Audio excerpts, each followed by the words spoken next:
केरल की रहने वाली निमिषा प्रिया बनने जा रही है वह दूसरी महिला जिसे यमन की सरकार के द्वारा 16 जुलाई को फांसी दे दी जाए। 5 महीने के अंदर किसी भारतीय महिला को विदेशी जेलों में मिलने वाली फांसी में निमिषा प्रिया दूसरे नंबर पे है। आपको याद होगा इसी साल 15 फरवरी को यूपी की शहजादी को अबू धाबी के अलवाथवा जेल में फांसी दे दी गई। क्या 5 महीने में फिर से कहानी दोहराई जाएगी? इस पर मैं ऑलरेडी वीडियो बना रखा था जब यमन की प्रेसिडेंट के द्वारा निमिषा प्रिया को फांसी की सजा माफ करने से इनकार कर दिया था। प्रेसिडेंट के ऑप्शन के बाद यमन की जेल एडमिनिस्ट्रेशन के द्वारा 7 जुलाई को एक ऑर्डर जारी किया गया जिसमें यह कहा गया कि 16 जुलाई की सुबह यमन के सना सेंट्रल जेल में निमिषा प्रिया को फांसी दे दी जाएगी। निमिषा प्रिया की मां और यमन में सोशल एक्टिविस्ट सैम्बल हर एक मुमकिन कोशिश कर रहे हैं कि वह निमिषा प्रिया की जान बचा दे। सोशल एक्टिविस्ट सैम्बल ने बताया कि 16 जुलाई को निमिषा प्रिया को फांसी मिलने का यह ऑफिशियल ऑर्डर है। निमिषा प्रिया पर एक यमन सिटीजन की हत्या का आरोप है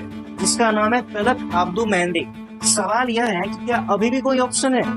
क्या हमारी सरकार फांसी रोक पाएगी? 2017 में जब यमन सिटीजन का हत्या हुआ तो निमिषा प्रिया और वहीं के एक यमन सिटीजन को उसके हत्या के मामले में गिरफ्तार किया गया। वहां की कोर्ट ने निमिषा प्रिया को सजाए मौत सुनाई। निमिषा प्रिया की ओर से वहां की सुप्रीम कोर्ट में गुहार लगाई गई जहां सुप्रीम कोर्ट ने भी लोअर कोर्ट के फैसले को बरकरार रखा। इसके बाद निमिषा के पास ऑप्शन था कि यमन के प्रेसिडेंट के द्वारा उसकी सजा को माफ कर दिया जाए, बट ये हुआ नहीं। लास्ट ईयर जब ये न्यूज हमारे देश में आई थी यहाँ एक ऑर्गेनाइजेशन बनाया गया था जिसका नाम था सेव निमिषा प्रिया, जिसके तहत फंड रेज किए गए थे जिसका उद्देश्य था कि मरने वाले यमन सिटीजन की फैमिली को ब्लड मनी देकर निमिषा प्रिया की जान को बचा लिया जाए। बट ऐसा हुआ नहीं क्योंकि यमन के अंदर एक रूल है कि मरने वाले की फैमिली अगर कातिल को माफ कर दे तो वहाँ की गवर्नमेंट कल्प्रिट को छोड़ देते हैं। बट ऐसा हुआ नहीं। अभी हमारी सरकार भी बहुत कुछ नहीं कर पाएगी क्योंकि यमन की सरकार सिविल वॉर के कारण वहाँ गायब हो चुकी है और यमन के अंदर हुत्ती नाम के संगठन का अभी रूल चल रहा है। इसी वजह से यमन के अंदर इंडियन एम्बेसी में कोई भी इंडियन ऑफिसर नहीं है और हमारी सरकार अभी निमिषा प्रिया के केस में कहीं न कहीं असक्षम है।